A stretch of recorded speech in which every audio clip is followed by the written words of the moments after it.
Now let's create a Linux virtual machine. Virtual machine, add virtual machine. We will choose the same resource group, video tutorial, and then provide virtual machine name.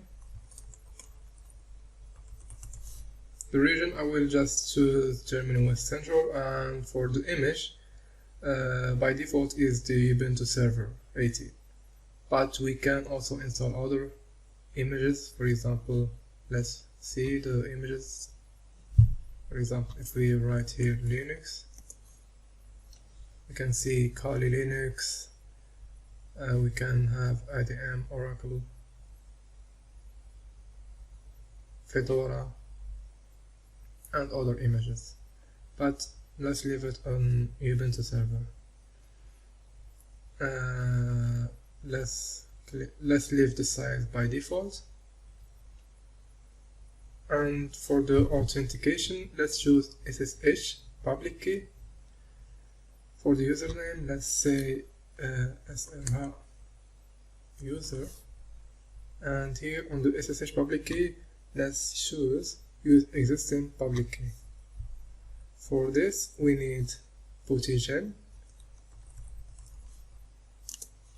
which is an application for public key or private key generator. Let's click on generate.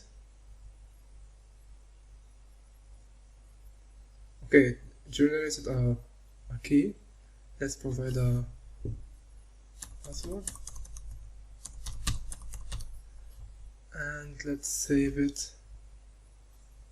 Public key, and let's save the private key. Okay, now we will copy this key, copy, and paste it here on the SSH public key. Okay, for the select inbound ports, we will just use SSH. Let's click on next. Let's choose standard SSD, and we can now review and create the virtual machine.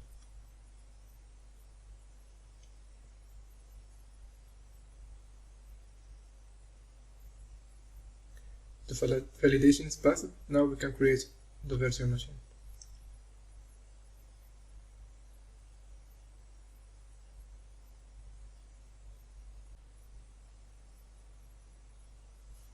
Okay, now the virtual machine is deployed. We can go to resources.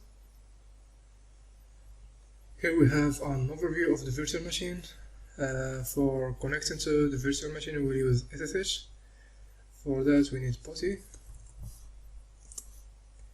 And we will copy the public IP address and put it here. And then we need to provide the key by going to Authentication and then Browse and choosing private key. And let's click on open. Click on yes. SRH user. And then enter the password. Now it's done. Now we are connected to our Linux virtual machine over SSH. Okay, thank you for watching this video.